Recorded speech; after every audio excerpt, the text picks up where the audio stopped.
자, 이어서 나우차이나 시간입니다. 오늘 중국에서 어떤 것들을 봐야 되는지 알아볼 텐데요. 오늘은 신한투자증권의 이호석 PB를 연결해 보겠습니다. PB님 안녕하세요. 네, 안녕하십니까. 이호석입니다. 이호석 PB님 굉장히 오랜만에 다시 또 찾아뵙는 것 같습니다.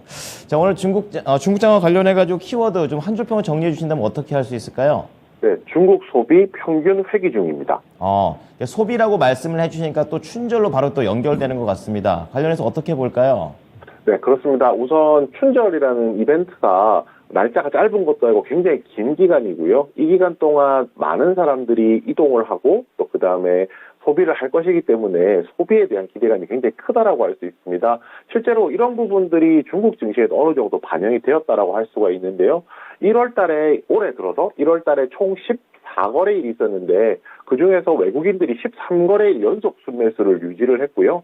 연간 순매수 기준으로 보았을 때 2022년 연간 순매수 금액을 넘어설 정도로 굉장히 큰 금액이 유입이 되었습니다. 결국 이제 중국에 대해서 중국 내 그리고 해외 투자자들이 춘절 연휴를 앞두고 공격적인 중국 베팅을 하고 있다라고 저희가 얘기를 해볼 수가 있겠는데요. 이 부분이 좀 왜 의미가 있는지도 얘기를 해봐야 될 것 같습니다. 결국 춘절에 어떤 결과가 나오느냐에 따라서 이 춘절 이후에 또 이제 시장이 어떻게 될지도 판단을 해볼 수가 있거든요. 우선 춘절 연휴에 이동 인원이 굉장히 많아졌습니다. 트립닷컴 기준으로 이제 춘절 연휴 4일차 기준으로 계산을 해보면요. 호텔이나 관광 같은 중국 내 이제 국내 여행 수요가 이미 2019년 수준을 넘어섰습니다. 회복을 했고 그 이상 올라가고 있는데요. 숙박 예약량 같은 경우에는 2022년 작년 대비했을 때 2배 이상 늘어났고요. 해외 여행에 대한 예약도 2022년 작년 대비 한 4배 정도 증가했다고 할 수가 있습니다. 결국에는 이제 외국으로 나가든지 국내로 가든지 이동을 많이 한다는 것은 그에 따른 소비가 굉장히 많아지고 있다는 것을 알 수가 있고요. 여기에 박스 오피스죠. 영화 같은 경우에도 40억 위안 돌파했는데 이 정도가 어느 정도 수준이냐면 2019년에 이제 춘절 기간 동안 박스 오피스가 한 58억 위안 정도였거든요. 아마 올해는 그 정도까지 반등이 충분히 가능할 것이라고 예상을 하고 있습니다. 결국 이제 이런 부분들을 종합적으로 살펴보았을 때 한 가지 유추해 볼 수 있는 게 있죠. 결국은 소비 활동이 정상화되고 있다는 겁니다. 소비 활동이 정상화되고 있다는 것은 그만큼 사람들이 돈을 많이 쓴다는 것이고 그 소비하는 해당 품목에 대해서는 관련된 기업들이 매출이 늘어난다는 이야기거든요. 그래서 지금 시점에서 이 강한 리오프닝에 대한 그 기대감이 유효한지 이 부분에 대한 체크도 조금 더 필요해 보입니다. 네, 말씀해 주신 대로 중국인들 돈 참 많이 씁니다. 자, 그렇기 때문에 인플레이션에 대한 우려도 있지만 우리는 오늘은 이제 리오프닝 쪽을 좀 더 포인트를 맞춰서 추가적으로 얘기 좀 들어보도록 하겠습니다.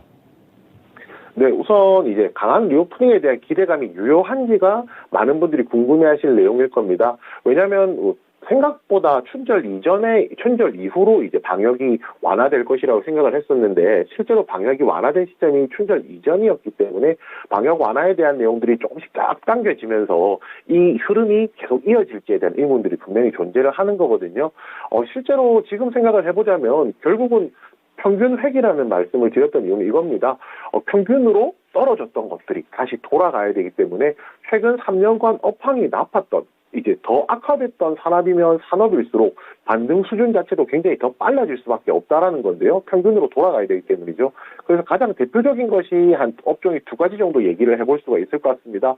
첫 번째가 화장품입니다. 화장품 같은 경우에 당연히 이제 평균 회귀에 대한 단서가 분명히 있죠. 최근에 실제로 화장품 매출들도 많이 줄었었고요. 화장품 매출이 많이 줄어드는 이유 중에 하나가 당연히 실외 활동이 없다든지 마스크를 쓴다든지 이런 부분들이 굉장히 크기 때문에 화장품 중에서도 조금 더 포인트를 맞춰보자라고 하면 고가의 스킨케어 제품의 회복세가 더 클 것이라고 생각을 합니다.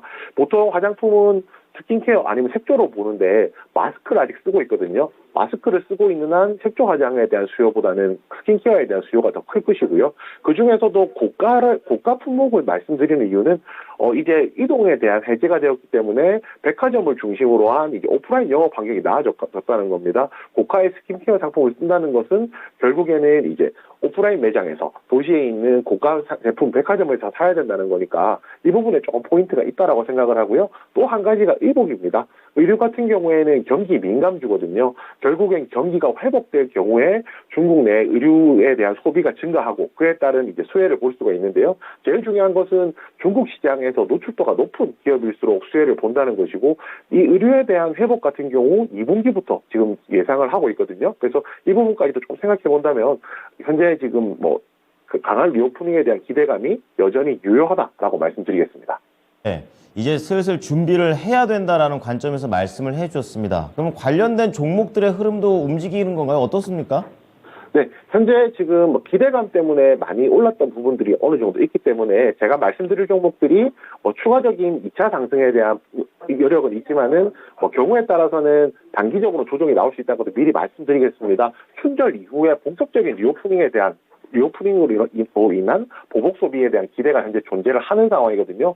화장품으로 저희가 놓고 얘기를 한다라고 하면 가장 첫 번째가 LG생활건강이 될 겁니다. LG생활건강 같은 경우에 고가 시장 그리고 오프라인 채널, 백화점 채널에 대한 노출도가 제일 크기 때문에 상대적으로 이제 만약에 리오프닝에 대해서 실적적인 개선이 가장 큰 기업이라고 예상을 할 수가 있고요. 그 다음으로 아모레퍼시픽이 있습니다. 중국 시장에 대한 노출도가 높기 때문에 결국은 중국 화장품 시장이 개선되면은 그에 따른 수혜가 클 종목이고요. 마지막으로 이제 의류에서 봤을 때는 FNF가 있습니다. 아까 제가 앞에 중국 시장에 대한 노출도를 말씀을 드렸었는데 FNF 같은 경우에 중국 방역 강화 기간 동안도 그 견조한 성장률이 나오기도 했었고요. 또 중국 내 이제 중국 지역 내 브랜드 관련된 매출들이 점점 늘어나고 있습니다. 이런 부분들로 보았을 때 회사가 본질적으로 커지는 부분 플러스 중국 내의 이제 노출도까지 생각한다면 의류업종에서는 탑픽으로 FNF 말씀드리겠습니다. 네, 자 화장품과 의류업종 관련된 종목들까지 연결을 해봤습니다. 오늘 내용 잘 참고하겠습니다. 감사합니다. 네, 감사합니다. 네, 자 오늘 나우 차이나는요 신한투자증권의 이호석 PB의 의견이었습니다.